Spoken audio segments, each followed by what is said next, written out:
আসসালামু আলাইকুম বন্ধুগণ, আজকে চলে আসলাম পার্বত্য অঞ্চল মানিকচুরিতে।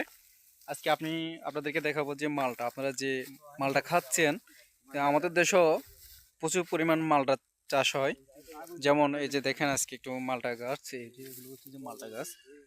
হ্যাঁ, এগুলো আসলে সিজন শেষ হয়ে যাওয়ার কারণে পাতা ঝরে গেছে, নতুন করে আবার নতুন পাতা গজাচ্ছে। হুম, আসলে আমাদের এই পার্বত্য অঞ্চলগুলোতে বিপুল পরিমাণ সম্ভাবনার হাতছানি রয়েছে এখানে। এখানে অনেক ধরনের কিছু পাহাড়ি গাছপালা আছে, এগুলোকে যদি আমরা কেটে পরিষ্কার করে যদি কিছু ফল ফ্রুটের গাছ আমরা করতে পারি, তাহলে আমাদের অর্থনীতি একটি উম, ভালো একটি পর্যায়ে, কৃষি পর্যায়ে চলে যাবে, যেখানে একটা টেকসই অর্থনীতি নির্ভর করবে আমাদের। দেখেন, এই যে অনেকগুলো মালটা গাছ।